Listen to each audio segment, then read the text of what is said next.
Hello friends, मैं सना sir आप सभी का बिहारी सपोर्ट के चैनल पे स्वागत करता हूं। आप लोगों को पता है इस पे चल रहा है, बहुत अच्छे से तैयारी चल रहा है क्लास 10 का। आनुवांशिकता तथा जैव प्रक्रम ये विज्ञान का चैप्टर है, तीसरा चैप्टर है, ठीक है ना। तो विज्ञान में बायोलॉजी का, ठीक है, मतलब जीव विज्ञान का। इससे पहले केमिस्ट्री और फिजिक्स का हो गया। अगर वो चैप्टर आप नहीं देखे हैं, कंप्लीट हुआ है, जो इम्पोर्टेंट है एग्ज़ाम से लेके अति महत्वपूर्ण जिसको कह सकते हैं आप, वो दिया हुआ है, वहाँ से आप देख सकते हैं। और आगे भी इसका सेशन जो है ये आता रहेगा। तो उसके लिए अगर आप चाहते हैं वीडियो आपको मिलता रहे, ठीक है, इसके बाद मैथ का आएगा, सोशल साइंस का इंपॉर्टेंट आएगा, मोस्ट इंपॉर्टेंट आएगा। अगर आप चाहते हैं कि वो आपको मिलता रहे तो चैनल को सब्सक्राइब कर लीजिएगा, ठीक है, और बेल आइकन दबा दीजिएगा, जिससे ऑल पे सेलेक्ट कर लीजिएगा। उससे क्या होगा, आपको नोटिफिकेशन मिलते रहेगा, ठीक है। तो आगे बढ़ते हैं। मोस्ट इम्पॉर्टेंट पहला क्वेश्चन जो है वो आपका ये रहा, आपके स्क्रीन पे है। The origin of the species नामक पुस्तक किसने लिखी? ये मोस्ट इंपॉर्टेंट क्वेश्चन है, डार्विन ने। ये एग्ज़ाम में भी आता है, कॉम्पिटिटिव एग्ज़ाम में भी आता है, ठीक है। तो इसको भूलना नहीं है, बिल्कुल भी नहीं भूलना है। वीडियो को पूरा देखा करें आप लोग, आधा देखने से कोई फ़ायदा नहीं होगा।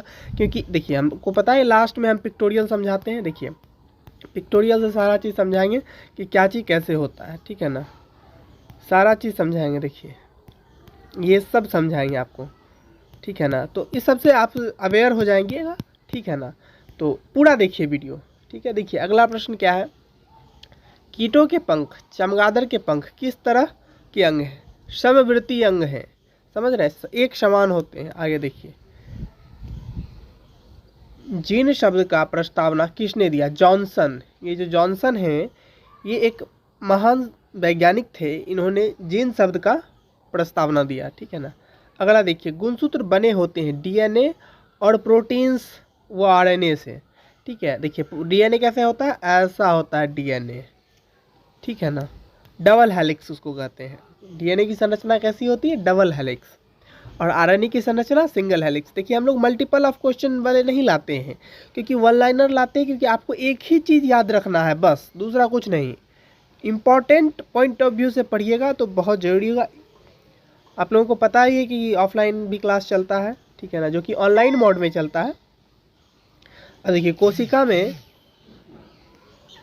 आनुवांशिक पदार्थ हैं डीएनए। मलेरिया उत्पन्न करने वाले मच्छर मादा एनोफेलेंस किस तरह के जल में उत्पन्न होता है? याद रखिएगा, मलेरिया गंदे जल में होता है, ठीक है, हमेशा। अब देखिए, डेंगू साफ पानी में होता है। देखिए, डेंगू उत्पन्न करने वाले मच्छर किस तरह के जल में उत्पन्न होते हैं? साफ पानी में। याद रखिएगा, मलेरिया गंदा पानी में, डेंगू साफ पानी में। इससे एक क्वेश्चन जरूर रहेगा, दोनों क्वेश्चन में से। सोच लीजिए कितना इंपॉर्टेंट आपको बता रहे हैं। समझात अंग के उदाहरण हैं हमारा हाथ और कुत्ते के अग्रपाद। अग्रपाद मतलब उसका भी हाथ समझ लीजिए, ठीक है ना। तो दोनों एक समान हैं। लैंगिक जनन के उपरांत संतानों में अलैंगिक जनन के अपेक्षा होगी अधिक, ठीक है ना।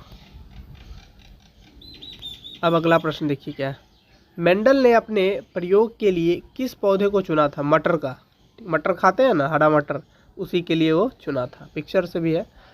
प्रत्येक गुणसूत्र दो कुंडलित धागों का बना होता है, जिसे कहते हैं, जिसे क्या कहते हैं? डीएनए। डीएनए याद रखिएगा। डीएनए जो है डबल कुंडलित, बताया था ना, डबल हेलिक्स, दो कुंडलित। आगे देखिए,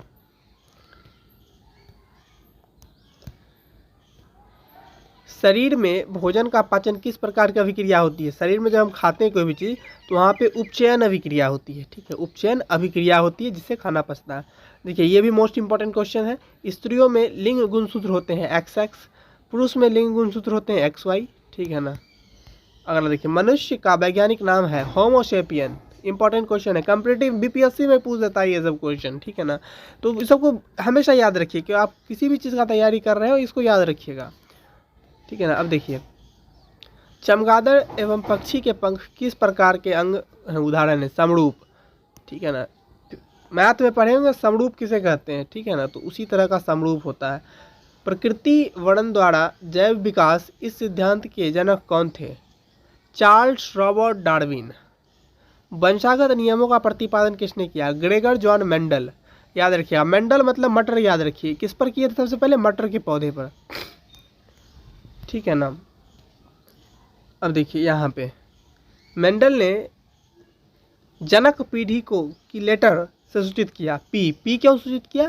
क्योंकि पेरेंट मतलब पेरेंट से ही नीचे निकले हैं, ठीक है ना। ये सब याद करने का तरीका है, ठीक है। जनक पीढ़ी उसको कहते हैं। अनुवांशिकी का पिता कहा गया है मेंडल को, ठीक है। ये सब याद रखना है। अगला देखिए अब क्या है। अब देखिए इसी से जो है यहाँ पे पेरेंट हो गया, ये पेरेंट हो गया, इससे 2 निकला, फिर इस 2 से 2 निकला, फिर इस 2 से 2 निकला। अब आगे समझिए। देखिए इसमें जो है क्या है,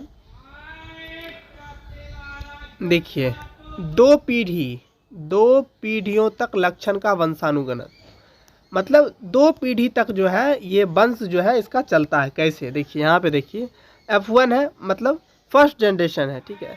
देखिए यहाँ पे क्रॉस कराया गया लंबा पौधा और बौना पौधा। लंबा पौधा और बौना पौधा से जब किया गया तो सभी लंबे संगठित पौधे हुए, ठीक है ना। अब आगे देखिए F2 जब आया तब क्या हुआ, लंबा पौधा और बौना पौधा, ठीक है। देखिए यहाँ पे था लंबा और पौधा, दोनों पौधा था, तो यहाँ पर जो आया सिर्फ लंबा पौधा आया, लेकिन यहाँ पर क्या आ गया, यहाँ पे बौना पौधा भी आया। क्यों बौना पौधा आया? देखिए यहाँ पे जब लंबा पौधा को लंबा पौधा से क्रॉस करा तो फिर बौना का होने का संभावना नहीं है, लेकिन ये इसलिए आया क्योंकि वंशानुगत पीढ़ी के लक्षण को दर्शाता है, क्योंकि इसका एक जो था ये यहाँ पे बौना था, ठीक है ना। तो अगर आपको इसके बारे में पूछेगा तो इस तरह से फिगर बना दीजिएगा और उसको लिख दीजिएगा, 2-4 लाइन भी लिखिएगा, समझ में आ जाएगा। ये देखिए नर है, मादा है, इसमें देखिए ये दिखाया गया XY होता है नर में और ये फीमेल में XX होता है, ठीक है ना। अब देखिए यहाँ युग्मक है, ठीक है ना। देखिए ये क्या है, ये युग्मक है, ठीक है। और यहाँ से ये जब मिला, अब ये XY, ठीक है, और ये X, ठीक है। जब इससे मिलता है तो एक X यहाँ आया और एक X यहाँ आया, तो ये XX युग्मनज बन गया। ये भी युग्मनज है, ये भी युग्मनज है, ठीक है। लेकिन इसका देखिए यहाँ पे भी XX होगा, ठीक है। तो एक X यहाँ पे आएगा और इसका एक X यहाँ पे आएगा। यहाँ पे Y है तो एक Y यहाँ पे आएगा और एक X आएगा।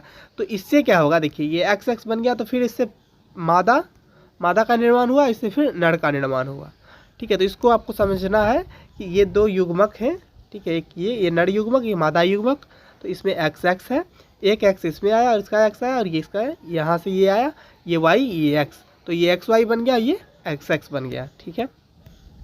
तो इससे आपको समझना था, ठीक है। अब देखिए मेढक जो है और छिपकली दोनों का लगभग सेम ही होता है, वही बताया गया है यहाँ पे। देखिए पक्षी का, मानव का, देखिए समझ रहे हैं ना, संरचना जो है एक रंग है दोनों की, ठीक है। यही समझात अंग, ठीक है ना।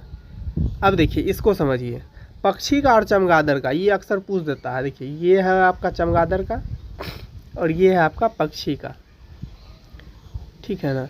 तो देखिए इसमें क्या समझात है, देखिए इसमें क्या समरूप अंग, समरूप का मतलब ये जब देखिए इस तरह से ये भी निकलता है और इस तरह से ये भी निकलता है। इसमें समरूप कहने का ये भी मतलब है कि यहाँ पर जो होता है ये चादर के रूप में होता है और इसका भी चादर के रूप में होता है।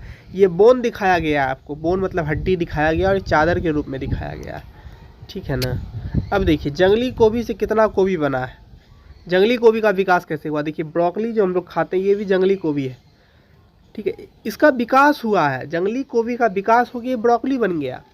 ये फूल गोभी, ठीक है, ये गांठ गोभी, ये केल, ठीक है, ये पत्ता गोभी, तो ये सब जो है ये सब विकास हुआ जंगली गोभी से, ठीक है ना। तो आई होप कि आपको ये सारा चीज़ समझ में आया होगा, ठीक है ना। पिक्चर से समझाने पे बहुत आसानी से समझ में आता है। आई होप कि आपको सब चीज़। वीडियो कैसा लगा कमेंट में ज़रूर बताएं। आपको कितने क्वेश्चन इसमें से आते थे ये भी बताएं, ठीक है। फिर मिलते हैं अगले वीडियो में, तब तक के लिए thank you all of you.